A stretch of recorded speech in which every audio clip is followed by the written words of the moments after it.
Welcome all. ഇപ്പോൾ നമ്മൾ data structure എന്ന് പറയുന്ന ചാപ്റ്ററാണ് പഠിച്ചുകൊണ്ടിരുന്നത് അല്ലേ. ഡാറ്റ സ്ട്രക്ചേഴ്സിൻ്റെ സ്റ്റാക്ക് എന്നും ക്യൂ എന്നും പറയുന്ന കൺസെപ്റ്റുകൾ പഠിച്ചു. അതെങ്ങനെയാണ് ബിൽഡ് ചെയ്യുന്നത് എന്നുള്ള കൺസെപ്റ്റും പഠിച്ചു. അപ്പം നമുക്ക് ഇനി അതിൻ്റെ ബാക്കിയുള്ള കാര്യങ്ങളാണ് നമ്മൾ നോക്കുന്നത്. കഴിഞ്ഞ ദിവസം നമ്മൾ ക്യൂവിൻ്റെ ഇൻസർഷൻ പ്രോസസ്സിൻ്റെയും ഡിലീഷൻ പ്രോസസ്സിൻ്റെയും അൽഗോരിതം പഠിച്ചു. അപ്പോൾ അത് വെച്ചുകൊണ്ടുള്ള പ്രോഗ്രാം നമ്മൾ നോക്കണം. ആ പ്രോഗ്രാം നിങ്ങൾക്ക് അയച്ചു തരും. അപ്പോൾ ഇനി നമ്മൾ നോക്കുന്നത് ക്യൂവിൻ്റെ തന്നെ കണ്ടിന്യൂഷനായിട്ടുള്ള ഒരു കൺസെപ്റ്റാണ്.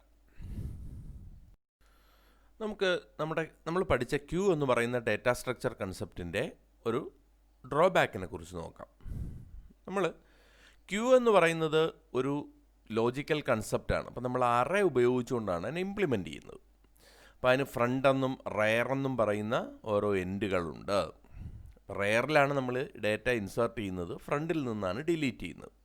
ഇപ്പോൾ ഇവിടെ 10 സൈസുള്ള ഒരു ക്യൂ ആണെന്ന് വിചാരിക്കുക. അതിൻ്റെ 0 മുതൽ 9 വരെയുള്ള പൊസിഷൻസ് കാണിച്ചിട്ടുണ്ട്. ഇപ്പോൾ ഈ ക്യൂവിൻ്റെ അവസ്ഥ എന്ന് പറയുന്നത് ഫ്രണ്ട് 6ഉം റെയർ 8ഉം ആയിട്ട് നിൽക്കുകയാണ്. എന്നല്ലോ 3 എലമെൻറ്റുകളാണ് ഇപ്പോൾ അതിനകത്തുള്ളത്. അപ്പോൾ ഈ 2 എൻഡുകൾ തമ്മിൽ ഒരിക്കലും കൂട്ടിമുട്ടുന്നില്ല. ഫ്രണ്ടും റെയറും തമ്മിൽ കൂട്ടിമുട്ടുന്നുണ്ടോ? ഇതൊരു അറേ കൺസെപ്റ്റ് ആയതുകൊണ്ട് തന്നെ ഈ ഫ്രണ്ടും റെയറും തമ്മിൽ ഒരിക്കലും മീറ്റ് ചെയ്യുന്നില്ല. അപ്പോൾ ഇതിൻ്റെ ഒരു പ്രോബ്ലം എന്താണെന്ന് ചോദിച്ചാൽ, ഇപ്പോൾ നമ്മൾ ഇപ്പോൾ ആ കാണുന്ന വിധത്തിലുള്ളതിൽ തന്നെ ഒരു എലമെൻ്റ് കൂടെ നമുക്ക് ഇൻസേർട്ട് ചെയ്യാൻ പറ്റൂലേ? പറ്റും. പക്ഷേ പിന്നീട് വീണ്ടും ഒരു എലമെൻ്റ് ഇൻസേർട്ട് ചെയ്യാൻ പറഞ്ഞാൽ അപ്പോഴവിടെ പറയും ക്യൂ ഓവർഫ്ലോ ആണെന്ന്. കാരണം പിന്നീട് അങ്ങോട്ട് റെയർ പൊസിഷനിലോട്ട് ഏതെങ്കിലും ലൊക്കേഷൻ കിടപ്പുണ്ടോ ഇൻസേർട്ട് ചെയ്യാൻ? ഇല്ല. എന്നാൽ അപ്പോഴും ആ ക്യൂവിൻ്റെ ആദ്യത്തെ 6 പൊസിഷനിൽ എലമെൻറ്റുകൾ ഒഴിഞ്ഞു കിടക്കുകയാണ് അല്ലേ. ഇനി ആ അവസാനത്തെ ഒരു ലൊക്കേഷനിൽ മാത്രമേ ഒരു എലമെൻ്റ് ഉള്ളെന്ന് വിചാരിക്കുക. അപ്പോൾ എന്തു ചെയ്യും? ഫ്രണ്ടും റെയറും അവിടെ എത്തും, ഒരേ കണക്ക് നിൽക്കും. അപ്പോൾ ഈ ഒരു എലമെൻറ്റ് ബാക്കി 9 പൊസിഷൻ കിടക്കുമ്പോഴും ഒരു എലമെൻറ്റ് ഇൻസേർട്ട് ചെയ്യാൻ അതിനെ കൊണ്ട് പറ്റാതെ വരും. കണ്ടോ? അതായത് ആദ്യത്തെ 9 ലൊക്കേഷനും ഒഴിഞ്ഞു കിടന്ന് 10ാമത്തെ ലൊക്കേഷനിൽ മാത്രം ഒരു എലമെൻ്റ് ഉള്ളപ്പോൾ ഒരു എലമെൻ്റൂടെ ഇൻസേർട്ട് ചെയ്യാൻ പറഞ്ഞാൽ അത് ഇൻസേർട്ട് ചെയ്യത്തില്ല, ഓവർഫ്ലോ ആണെന്ന് കാണിക്കും. അപ്പോഴും ആദ്യത്തെ 9 ലൊക്കേഷൻ ഒഴിഞ്ഞു കിടക്കുകയായിരിക്കും. ഇത് ക്യൂവിൻ്റെ ഒരു വലിയ ഡ്രോബാക്കാണ്. എന്തെന്ന് പറയുന്നത്, ഇതിൻ്റെ ഫ്രണ്ട് എൻഡും റെയർ എൻഡും ഒരിക്കലും മീറ്റ് ചെയ്യുന്നില്ല. അതുകൊണ്ട് തന്നെ ആദ്യത്തെ പൊസിഷനുകൾ ഒഴിഞ്ഞു കിടക്കുമ്പോഴും ചിലപ്പോൾ നമുക്ക് ഇൻസേർഷൻ പോസിബിൾ ആവാതെ വരും. ഇത് ക്യൂവിൻ്റെ ഒരു വലിയ ഡ്രോബാക്കാണ് നമുക്ക് പറയാം. ഈ ഡ്രോബാക്ക് ഒഴിവാക്കാൻ വേണ്ടിയിട്ടാണ് നമ്മൾ പുതിയ ഒരു കൺസെപ്റ്റ് കൊണ്ടുവന്നത്. അപ്പോൾ ഈ പറഞ്ഞ ഡ്രോബാക്ക് ഒഴിവാക്കാൻ വേണ്ടിയിട്ട് നമ്മൾ ക്യൂവിനെ ഒരു പ്രത്യേക രീതിയിൽ അറേഞ്ച് ചെയ്യുന്നു. അതാണ് സർക്കുലർ ക്യൂ എന്ന് പറയുന്നത്. അതായത് queue in which the 2 end points meet in a circular way. നമുക്ക് നമ്മുടെ ഫ്രണ്ട് എൻഡും റെയർ എൻഡും തമ്മിൽ മീറ്റ് ചെയ്യത്തക്ക വിധത്തിൽ എഴുതിയിരിക്കുന്ന ക്യൂവിനെ വിളിക്കുന്ന പേരാണ് സർക്കുലർ ക്യൂ എന്ന് പറയുന്നത്. നിങ്ങളവിടെ നോക്കി, ഇവിടെ എത്ര ഉള്ളതാ? 8 ലൊക്കേഷൻസ് ഉള്ള ഒരു സർക്കുലർ ക്യൂ ആണ് അല്ലേ. അപ്പോൾ ഇപ്പോൾ അതിനകത്ത് ആദ്യത്തെ 0, 1, 2, 3, 4, 5, 6 എന്ന് പറയുന്ന ലൊക്കേഷനുകൾ, 6, 7 വരെയുള്ള ലൊക്കേഷനുകളിൽ 5 എന്ന് പറയുന്ന ലൊക്കേഷൻ വരെ എന്തുണ്ട്? എലമെൻറ്റുകൾ ഉണ്ട്. അപ്പോൾ ഇപ്പോൾ ഇതിൻ്റെ ഫ്രണ്ട് എന്ന് പറയുന്നത് 0യും റെയർ എന്ന് പറയുന്നത് 5ഉമാണ് തന്നെയല്ലോ. ആദ്യത്തെ 6 ലൊക്കേഷനുകളിൽ എലമെൻറ്റുകളുണ്ട് ഈ സർക്കുലർ ക്യൂവിൽ. അപ്പോൾ ഇങ്ങനെയാണ് ഈ സർക്കുലർ ക്യൂ ഇപ്പം നിൽക്കുന്നത്. അപ്പോൾ അങ്ങനെ ഉണ്ടായിരുന്ന സർക്കുലർ ക്യൂവിൽ നിന്നും ഇപ്പം ഞാൻ 2 എലമെൻറ്റുകൾ അങ്ങ് ഡിലീറ്റ് ചെയ്തു. അപ്പോൾ എവിടെ നിന്നാണ് എലമെൻറ്റ് ഡിലീറ്റ് ചെയ്യപ്പെടുന്നത്? ഫ്രണ്ട് സൈഡിൽ നിന്നാണ്. അപ്പോൾ അപ്പോഴുണ്ടായിരുന്ന 0 എന്ന് പറയുന്ന ലൊക്കേഷനിൽ നിന്നും 1 എന്ന് പറയുന്ന ലൊക്കേഷനിൽ നിന്നും എലമെൻറ്റുകൾ ഡിലീറ്റ് ചെയ്തു. അപ്പോൾ ഇപ്പോൾ ഫ്രണ്ട് എത്രയായി? 2 ആയി. റെയർ ഇപ്പോഴും എത്ര തന്നെയാണ്? 5 തന്നെയാണ്.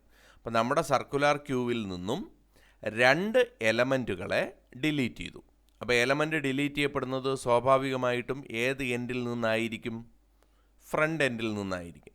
അപ്പോൾ ഫ്രണ്ട് എൻഡ് രണ്ടും കൂടെ കൂടി ഇപ്പോൾ ഫ്രണ്ട് 2ഉം റെയർ 5ഉമായി. അപ്പോൾ ഇങ്ങനെ ഇരുന്ന പൊസിഷനിൽ വെച്ചുകൊണ്ട് നമ്മൾ ഫ്രണ്ട് 2ഉം റെയർ 5ഉമായിരുന്നു, 2 എലമെൻറ്റും കൂടെ ഇൻസേർട്ട് ചെയ്യുന്നതെന്ന് വിചാരിക്കുക. അപ്പോൾ ആദ്യത്തെ എലമെൻ്റ് എവിടെ ഇൻസേർട്ട് ചെയ്യപ്പെടും? നമ്മുടെ ഇപ്പോൾ റെയർ 5 ആയിരുന്നു. അപ്പോൾ സ്വാഭാവികമായിട്ടും അടുത്ത എലമെൻ്റ് ഇൻസേർട്ട് ചെയ്യപ്പെടുന്ന ഏത് ലൊക്കേഷനിലായിരിക്കും? 6ലായിരിക്കും. അതിൻ്റെ അടുത്ത എലമെൻ്റ് ഇൻസേർട്ട് ചെയ്യപ്പെടുന്നതോ 7ലായിരിക്കും. അപ്പോൾ 2 എലമെൻ്റ് കൂടി ഇൻസേർട്ട് ചെയ്യുമ്പോൾ റെയർ 1 വീതം കൂടി 7ലേക്ക് എത്തും. നേരത്തെ ഫ്രണ്ട് 2 ആയിരുന്നത് അതേപോലെ തന്നെ നിൽക്കുകയും ചെയ്യും. അപ്പോൾ ഇപ്പോൾ ഈ സർക്കുലർ ക്യൂ നോക്കിയാൽ സർക്കുലർ ക്യൂവിലുള്ള എലമെൻറ്റുകൾ അതിൻ്റെ മാക്സിമം ഇതിലേക്ക് എത്തിക്കഴിഞ്ഞു അല്ലേ. 8 ലൊക്കേഷനാണുള്ളത്. 7 എന്ന് പറയുന്ന ലൊക്കേഷനിലേക്ക് ഇപ്പോൾ അത് എത്തി. ഫ്രണ്ടോ 2ലാണ്. അതുകൊണ്ട് ആദ്യത്തെ 2 പൊസിഷൻ ഇപ്പോഴും ഒഴിഞ്ഞു കിടക്കുകയാണ്. നമ്മുടെ നേരത്തെ ക്യൂവിൻ്റെ കൺസെപ്റ്റിൽ ഉണ്ടായിരുന്ന ഡ്രോബാക്ക് എന്തായിരുന്നു? ഈ പൊസിഷനുകളിലേക്ക് പിന്നെ എലമെൻറ്റ് ഇൻസേർട്ട് ചെയ്യാൻ പറ്റത്തില്ലായിരുന്നു എന്നാണ്. അപ്പോൾ ഇപ്പോൾ നമ്മുടെ സർക്കുലർ ക്യൂ കറങ്ങി 7ലേക്ക് എത്തി നിൽക്കുകയാണ്. ഇപ്പോൾ ഞാൻ വീണ്ടും ഒരെലമെൻ്റ് കൂടി ഇൻസേർട്ട് ചെയ്യാൻ പറയുകയാണ്. സാധാരണഗതിയിൽ നമ്മുടെ നോർമൽ ക്യൂവിലാണെങ്കിൽ ഈ ഇൻസേർഷൻ പോസിബിൾ ആയിരിക്കില്ല. കാരണം എന്താ? നമ്മുടെ റെയർ പൊസിഷനിൽ പിന്നീട് ലൊക്കേഷൻസ് ബാക്കിയില്ല. അതുകൊണ്ട് തന്നെ ഇൻസേർഷൻ നോട്ട് പോസിബിൾ, നമ്മുടെ ക്യൂ ഓവർഫ്ലോ ആണ് എന്ന് കാണിക്കും.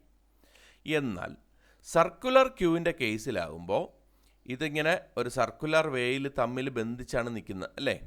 അതുകൊണ്ട് തന്നെ ഈ റെയർ പൊസിഷനിലുള്ള അതിൻ്റെ സൈസിൻ്റെ ആ മാക്സിമം ലൊക്കേഷനിലെത്തിയാലും ഒരെലമെൻ്റ് കൂടി ഇൻസേർട്ട് ചെയ്യാൻ പറയുമ്പോൾ ഇൻസേർഷൻ നടക്കും. അതെങ്ങോട്ട് പോകുമെന്നറിയോ?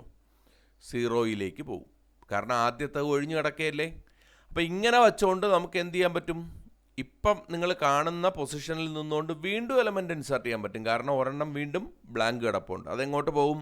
നമ്മുടെ 1 എന്ന് പറയുന്ന ലൊക്കേഷനിലേക്ക് പോകും. പിന്നീട് എലമെൻ്റ് ഇൻസേർട്ട് ചെയ്യാൻ പറയുമ്പം മാത്രമേ എന്ത് ചെയ്യുള്ളൂ? നമ്മുടെ ഇത് ഓവർഫ്ലോ ആണ് എന്ന് പറയത്തുള്ളൂ. കാരണം എല്ലാത്തിലും ആവും. അങ്ങനെ വന്നിട്ട് വീണ്ടും നമ്മൾ ഫ്രണ്ടിൽ നിന്ന് പറഞ്ഞാൽ ഡിലീറ്റ് ചെയ്യണമെങ്കിൽ വീണ്ടും നമുക്ക് ഇൻസേർട്ട് ചെയ്യാം. ഇതിങ്ങനെ കറങ്ങി തമ്മിൽ ബന്ധപ്പെട്ടുകൊണ്ടേയിരിക്കുകയാണ്. 2 എൻഡുകളും തമ്മിൽ മീറ്റ് ചെയ്യുന്നു. അപ്പോൾ ഇവിടെ ഇത് ഓവർഫ്ലോ ആണ് എന്ന് പറയുന്ന കണ്ടീഷൻ എപ്പോഴായിരിക്കും? ഫ്രണ്ട് റെയറിനെ മീറ്റ് ചെയ്യുന്ന സമയത്തായിരിക്കും അല്ലേ. റെയർ കറങ്ങി ഫ്രണ്ടും റെയറും തമ്മിൽ മീറ്റ് ചെയ്ത് കഴിഞ്ഞാൽ നമുക്ക് പറയാം എന്തെന്ന്? ഇത് ഓവർഫ്ലോ ആണ് എന്ന്. അതുവരെയും ഇത് നടക്കും. പക്ഷേ സാധാരണഗതിയിലുള്ള നമ്മുടെ നോർമൽ ക്യൂവിലായിരുന്നു എങ്കിൽ ഇത് പോസിബിൾ ആയിരുന്നില്ല. അതായിരുന്നു അതിൻ്റെ ഒരു ഡ്രോബാക്ക്. ആ ഡ്രോബാക്ക് ഒഴിവാക്കാൻ വേണ്ടിയിട്ടാണ് നമ്മൾ എന്ത് ചെയ്തത്? നമ്മളിവിടെ സർക്കുലർ ക്യൂ എന്ന് പറയുന്ന ഒരു കൺസെപ്റ്റ് കൊണ്ടുവന്നത്. സർക്കുലർ ക്യൂ എന്ന് പറയുന്ന കൺസെപ്റ്റിൻ്റെ പ്രത്യേകത എന്തായിരുന്നു?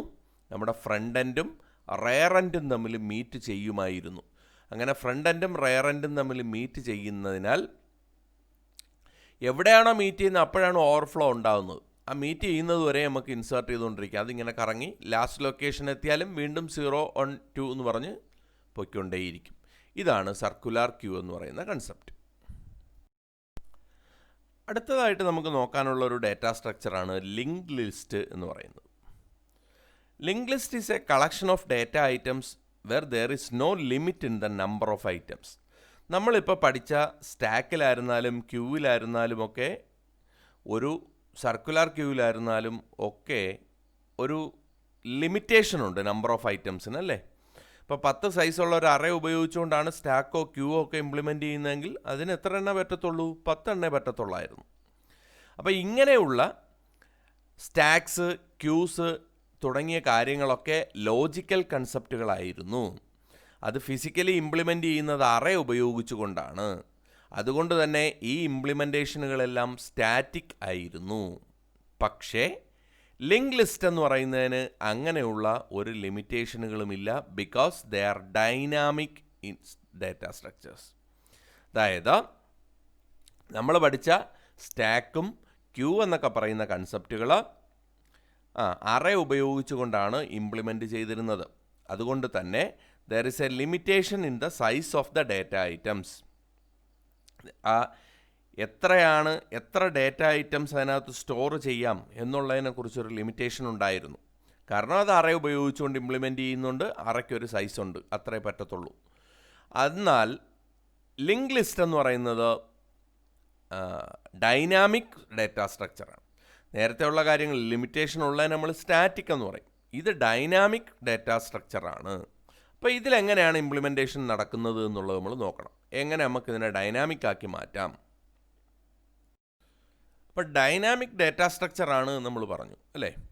It gross as when the new data items are added in the list and shrinks when any data is removed from the list.